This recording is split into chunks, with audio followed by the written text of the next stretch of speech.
Este es su programa, Las Verdades Como Son, presentado por Iglesia de Cristo, Vence en Jesús. Bienvenido al programa Las Verdades Como Son, y conmigo está la licenciada Gaby. Bienvenida, Gaby, al programa una vez más.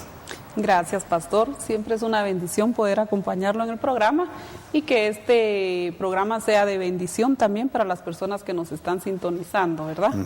Hoy vamos a hablar de un tema que para mí es bastante importante y es muy bonito, como es lo que es el diezmo. En las iglesias normalmente escuchamos, ¿verdad?, que tenemos nosotros que dar nuestro diezmo, pero para enfocarlo del punto de vista bíblico vamos a citar Malaquías 3:10, el cual nos dice: traed todos los diezmos al alfolí y haya alimento en mi casa, y probadme ahora en esto, dice Jehová de los ejércitos, si no os abriré las ventanas de los cielos y derramaré sobre vosotros bendición hasta que sobreabunde. Aquí nos habla específicamente de traer nuestros diezmos al alfolí. Entonces quisiera que usted nos explicara dónde o qué es el alfolí. Bueno, mi hermana, en primer lugar, hablar del diezmo es un tema más que nada de obediencia para el pueblo de Dios.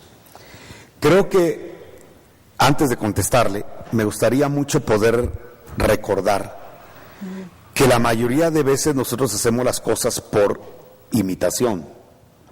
No es malo. El apóstol Pablo dijo: imítenme a mí en lo que yo imito a Cristo. Entonces hay cosas que nosotros cuando llegamos al Evangelio las hacemos por imitación. Vemos que todos lo hacen y damos por sentado que es lo correcto, porque pues todos lo hacen, o por lo menos la mayoría, y es así como hacemos las cosas. 2, después, si somos inquietos en Escritura, pedimos las bases escriturales que nos guíen para saber por qué hacemos las cosas. Y entonces ya tenemos la información doctrinal, bíblica, si usted quiere, jurídico espiritual, para hacer las cosas. Y las hacemos. Entonces hay gente que ya con las bases bíblicas diezma, pero hay un paso más todavía, después de la imitación, después de la obediencia a la palabra, hay algo más que se llama revelación. Cuando en la vida cristiana hacemos las cosas por revelación, habiendo pasado por la imitación o no, habiendo pasado por la base bíblica, cuando algo se hace revelado, cobra un sabor diferente. Entonces, no hay como tener las cosas o hacer las cosas por revelación. Cuando las cosas las hacemos por revelación, las saboreamos, las disfrutamos.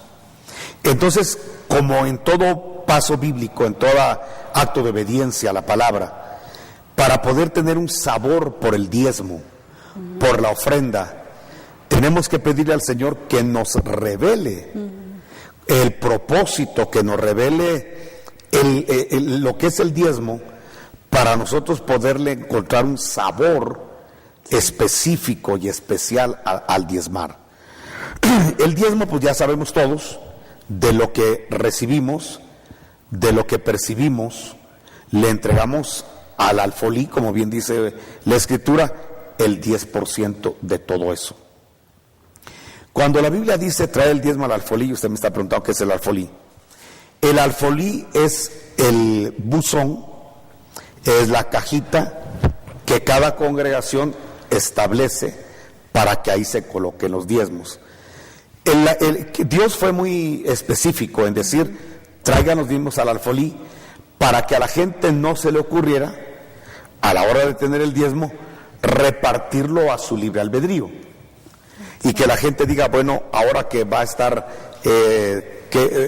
hay una necesidad social, alguna necesidad en algún lugar, de algún familiar, entonces voy a tomar de mi diezmo, y ese diezmo se va a repartir a esta persona necesitada, a esta persona que acaba de enfermarse, a esta persona que está endeudada. Entonces es muy específico Dios al decirnos que el diezmo no es para que lo repartamos entre la comunidad, sino que el mandato bíblico es llevarlo al alfolí. Y dice: ¿por qué? Porque es necesario que haya alimento en la casa. Es decir, que todos los que conocen el contexto de la palabra saben que cuando habla de que haya alimento en la casa es porque es la forma como la familia sacerdotal o ministerial va a poder tomar para poder vivir. Lo justo, dice la Escritura en Hechos de los Apóstoles, es de que los ministros de la palabra se dediquen por entero a la oración y a la predicación y al estudio de la palabra. Eso es lo justo. Por eso cuando se establecieron diáconos en la iglesia, el apóstol Pedro le dijo a toda la iglesia: no es justo que nosotros trabajemos en las mesas y descuidemos el ministerio de la palabra por servir mesas. Lo justo es que nosotros escojamos entre nosotros hermanos que trabajen por amor, ad honorem, y que ellos trabajen en los diversos menesteres de la iglesia, para que lo justo es que nosotros los ministros nos dediquemos a la oración y a la palabra. Entonces, creo que tenemos muy claro el aspecto de que cuando la Biblia dice trae los diezmos al alfolí, está normando que el diezmo usted y yo no lo manejamos a nuestro antojo, a nuestro libre albedrío o de acuerdo a necesidades. Nosotros no repartimos el diezmo a donde queremos, sino es específico para que haya alimento en la casa que se deposite en el alfolí de la congregación. Entonces, eso está muy claro. Su pregunta creo que la estoy respondiendo muy claro, porque la Biblia es muy clara. El diezmo no es para repartirlo, el diezmo es para llevarlo específicamente al alfolí y que eso sirva para el sostenimiento de la familia sacerdotal. Sí, eso es importante, porque yo he tenido o he escuchado, ¿verdad?, de casos que dicen, bueno, pero el diezmo yo lo puedo dar con niños de la calle, por ejemplo, o ayudando a que se construya alguna iglesia, o buscan, ¿verdad?, formas. ¿Sabe qué pasa, mi hermana? Que la gente está acostumbrada a hacer lo que se le da la gana. Y quizá por eso sea que no hay un avivamiento en la iglesia. Porque la gente quiere hacer las cosas a su elucubración, a como se le ocurre, a su juicio. ¿Por qué no hacemos, si vamos a hacer algo que norma la Biblia, por qué no lo hacemos como la Biblia lo norma? Y la Biblia, cuando la Biblia deja lagunas, pues yo voy de acuerdo que alguien pueda, de acuerdo a su conciencia, hacer algo, pero en este caso no hay ninguna laguna.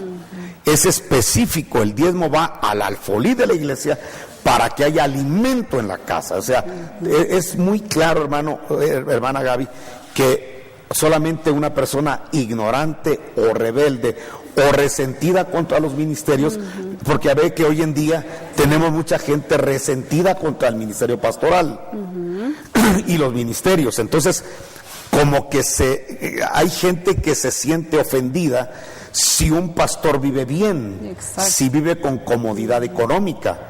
Y la verdad es que si usted estudia la palabra, y todos los que hemos estudiado la palabra, sabemos que Dios privilegió a los sacerdotes. Número uno, son los exclusivos de entrar a ministrar en el templo, el tabernáculo.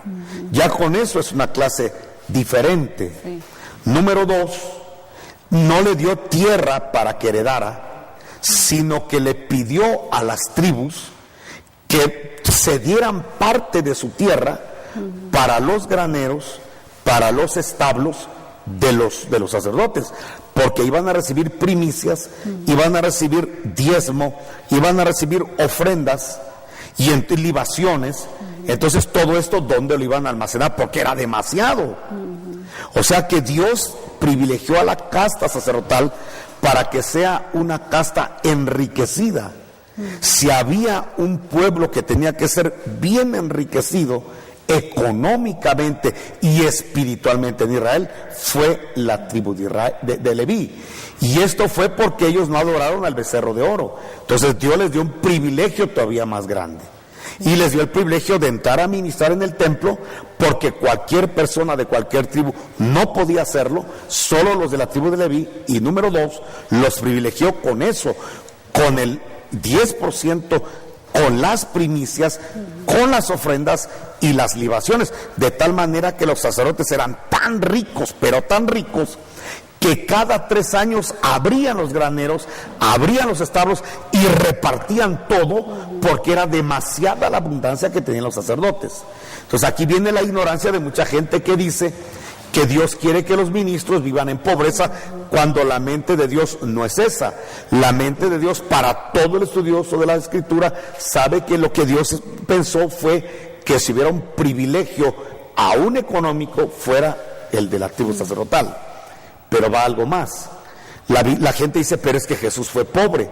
Sí, pero la misma Biblia dice y aclara para que hay gente que le gusta estar siempre en contra del placer y en contra del bienestar. Sí. Porque usted sabe que hay gente que cree que mientras más sufrimos, mejor estamos delante de Dios.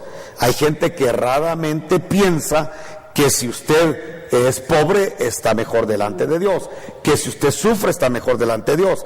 Y hay gente que tiene ese concepto.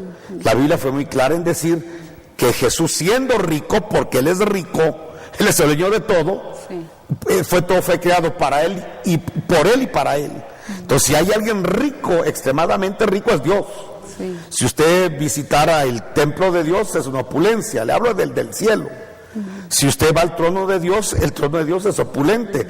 La Nueva Jerusalén es opulenta. Entonces, tenemos que decir, hermana, con toda sinceridad, que Dios vive en riqueza. Entonces, Jesús, la Biblia lo dice, siendo rico se hizo pobre. Pero dice, ¿para qué? Para que mediante su pobreza nosotros podamos ser enriquecidos. Entonces, Dios no tiene nada en contra de la prosperidad económica de nadie. Y mucho menos de la prosperidad económica de un ministerio.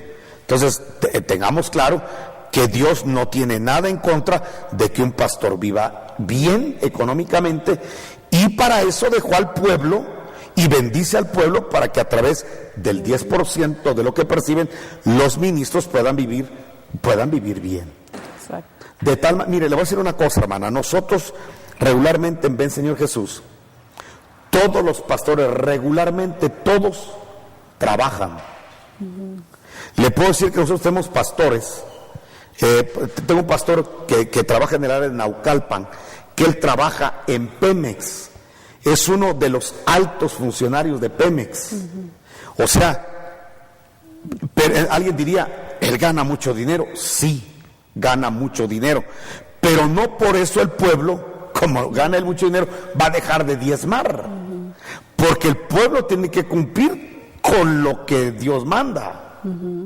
Ya si el hombre es un megamillonario, porque la verdad yo sí tengo, gracias a Dios, pastores que viven bien. Yo tengo un pastor que es gerente de bancos y todavía gerencia a los bancos a nivel nacional. Y gana bien. Cualquier oveja diría, como el pastor gana bien, yo no voy a diezmar y mejor lo voy a dar a otro lugar. La Biblia es muy clara, llévalo al alfolí. Pero y si el pastor gana bien, gracias a Dios, pero no por eso alguien va a repartir el diezmo como se le dé la gana y lo va a dejar de llevar al alfolí. No sé si me explico. Gracias a Dios, le repito, nosotros tenemos pastores que y regularmente todos los que estamos pastoreando en el área de Ministerios Ven Señor Jesús, todos fuimos exitosos en nuestras empresas. Todos fuimos exitosos en nuestro trabajo.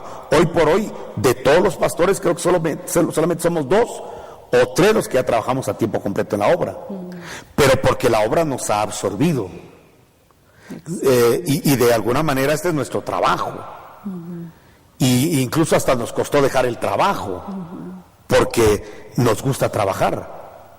Y fue una sustitución de trabajo. Pero aún tuviéramos mucho dinero, el pueblo tiene que cumplir lo que dice la palabra. Yo conozco gente que, como el pastor ya tiene una congregación grande y percibe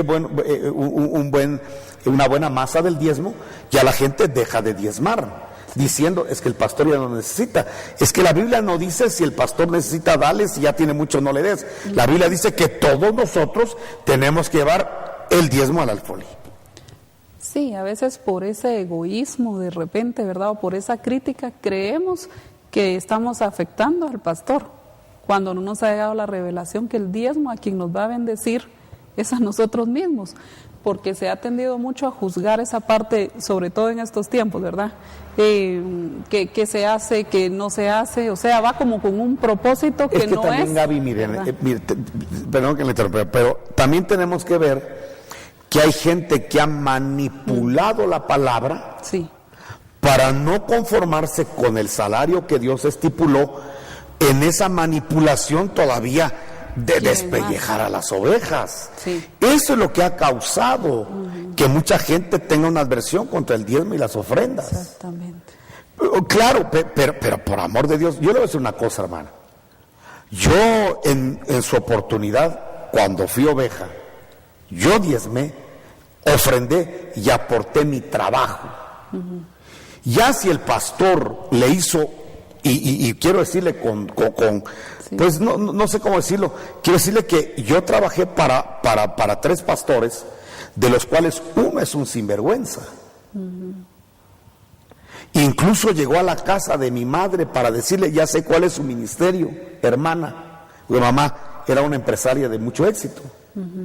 Y le dijo, su ministerio es que usted me pague mi casa. Y él compró 2 casas juntas. Es un sinvergüenza. Sí, pues. Entonces, cuando él se va mi madre abandona esa congregación, me hace la pregunta. Y todo lo que yo di, que de alguna manera fue malversado. Entonces, la pregunta fue, ¿a quién se lo diste? Madre, ¿le diste el dinero? Al pastor, reclámaselo. Se lo diste a Dios. Y el hombre le hizo una mala administración. Él tendrá que tener que vérselas con Dios, porque yo le voy a decir una cosa, hermano, yo sí creo con todo mi corazón que todo lo que un hombre siembra lo va a cosechar. Correcto, sí. Y si no le alcanza la vida para cosecharlo, hay lugares específicos para ir a cosechar esas cosas, pero yo estoy seguro que todo lo que el hombre siembra, todo lo va a cosechar. Por eso, si ya un pastor, si los pastores administramos mal las finanzas que nos llegan, un día tendremos que darle cuentas a Dios en esta vida y en la otra. Así es. Pero no por eso, no por el hecho de que haya una malversación, sí, uno va a dejar de cumplir con una ordenanza de Dios. Porque eso no es una ordenanza de hombres, es una ordenanza de Dios y es un principio de Dios. Ya ve que siempre hay gente loca que dice, es que mire, eso es el diezmo es de la ley. Momentito. Para empezar, antes de que Moisés naciera, ya Jacob había hablado de diezmos y Abraham ya había diezmado a Melquisedec. Es un principio de Dios. Sí. No es una ordenanza de la ley, porque si no, solamente en la ley se hubiera legislado, pero antes de la ley se legisló. Y fíjese que Abraham, ya que hablamos del tema de Abraham le diezmó a Melquisedec. Lo más extraordinario es que después viene Moisés y Moisés ordena el diezmo a Leví. Bueno, Leví ya murió y el sacerdocio de Leví ya pasó y ya caducó. Pero el que está vigente para siempre es el de Melquisedec, y Melquisedec recibió diezmos. Exacto. De Abraham. Y Jesús dijo, si sois hijos de Abraham, las obras de Abraham harían. Y una de las obras de Abraham fue diezmarle a Melquisedec. Y Hebreos capítulo 4, 5, 6 y 7 nos habla del ministerio de Melquisedec. Y nos dice que en el tiempo de la ley se le diezmó a los levitas y hubo bendición. Sí. El pacto terminó, pero el que está vigente es el de Melquisedec. Ahora diezmamos a uno de quien se da testimonio de que vive. Si la gente que diezmó a Leví tuvo bendición, ¿cuánto más la gente que le diezma a Melquisedec, que es Jesucristo? Así es. Entonces la gente que quiera bendición lo hace y encuentra una bendición. Ahora, le voy a decir una cosa, hermana Gaby. Lamentablemente los hombres estamos enfermos. Y le digo estamos enfermos porque nuestra genética está dañada desde los días de Adán. Pero aquí hay una situación, dentro del daño que tenemos en el chip, es que todo lo hacemos en base a incentivos. En la década de los 80, yo me acuerdo que recibimos algún curso nosotros, y en ese curso se nos hablaba de que ya no le diéramos a los trabajadores el salario, un salario jugoso, incluso que les bajáramos el salario y que les subiéramos las comisiones. Eso en la década de los 80, 89 por ahí. Y se nos decía, se nos enseñaba que era la razón de esto es porque la gente está acostumbrada a trabajar en base a estímulos. Si recibo algo a cambio, lo hago, si no, no. Si ya sé que voy a recibir un salario X, trabajando menos, regular o mucho, pues me relajo. Pero si mi salario depende de lo que yo hago todos los días, entonces sí trabajo. Entonces los hombres trabajamos en base a estímulos. Lamentablemente es una enfermedad que tenemos. Entonces, ¿sabe qué hace Dios? Dios, sabiendo de esa enfermedad, coloca estímulos. Porque realmente, hermana, nosotros deberíamos de ofrendar y no esperar nada a cambio. Deberíamos de diezmar y no esperar nada a cambio. Deberíamos de servir y no esperar nada a cambio, porque nosotros solo con la salvación que Jesús compró en la cruz del Calvario seremos deudores eternos de Dios. ¿Con qué podemos pagar eso? Entonces sería de que usted y yo nos volviéramos esclavos del Señor y no cobráramos nada ni nada, porque ya nos pagaron la salvación. Sin embargo, Dios grande y hermoso, conociendo nuestro daño genético, a todo lo que nosotros hacemos en obediencia le pone un estímulo. Si usted le sirve, le pone un estímulo de bendición. Sí. Si usted le adora, que eso por Dios, eso debería ser, hermana, mire, por amor a nuestro Señor, debería ser algo axiomático, algo automático. Sí. Sin embargo, Dios dice, si me adoras, te voy a dar beneficios, todavía con eso. Y lo mismo pasa con la ofrenda. Deberíamos de ofrendar y no esperar recibir nada a cambio. Sin embargo, Dios hermoso, glorioso, siempre bendito, nos pone un estímulo. Si tú das, yo te voy a dar más. Y si diezmas, reprenderé al devorador y abrir las ventanas de los cielos. Mire, hermana, no solo deberíamos hacer las cosas ya solo por obediencia, por gratitud. Todavía Dios coloca estímulos para que lo que nosotros hagamos tenga una remuneración. Por eso es que, bueno, solo hay uno, nuestro Padre que está en los cielos. Bien hará la gente, bien haremos nosotros en ofrendar y en diezmar. Sí, y saber que nuestro 90% es bendecido, porque de todas maneras ese 10% que no damos de corazón como un dador alegre, de todas maneras se paga, es lo que la gente a veces no entiende, ¿verdad? De todas maneras lo pagamos en cualquier forma, en medicinas, que si el carro se descompuso, cualquier situación, pero no nos damos cuenta y a veces ni siquiera sentimos que pagamos más todavía, ¿verdad? Cuando Dios nos promete aquí que Él nos va a bendecir ese 90%. Usted acaba de decir alguna frase que está en la Biblia que dice, hay que ser un dador alegre. Esa frase es muy interesante porque nosotros sabemos que Dios ama a todos. Sí. ¿Cómo lo sabemos? Juan 3:16, de tal manera amó Dios al mundo. Entonces Dios ama a todos, hermano. Sí. Es impresionante. De tal manera que Jesús vino por todos, porque a todos nos ama Dios. Sin embargo, Dios tiene sus consentidos. Yo pongo el ejemplo de un padre de familia, una madre de familia, que tiene 4 o 5 hijos. Usted pregúntele a la mamá si ama a los 5 y los 5 son amados. Y la mamá daría la vida por los 5. Lo que sí es cierto es que los 5 no tienen el mismo trato. Sí. ¿Por qué? Porque siempre hay un consentido. Y aunque el papá o la mamá no lo reconozcan, los hermanos sí saben que hay un consentido en la casa. Ahora, la situación es, ¿y ese por qué es consentido? ¿Por qué tiene un trato especial y preferente? Porque es el más obediente, porque es el más cariñoso, porque es el más servicial. Por cualquier cosa, el más enfermizo, el más débil, por cualquier cosa, pero siempre hay un consentido en los hijos. ¿Me explico? Sí. Lo mismo pasa con Dios. Dios ama a todos, pero tiene consentidos. Son sus íntimos. ¿Por qué son sus consentidos?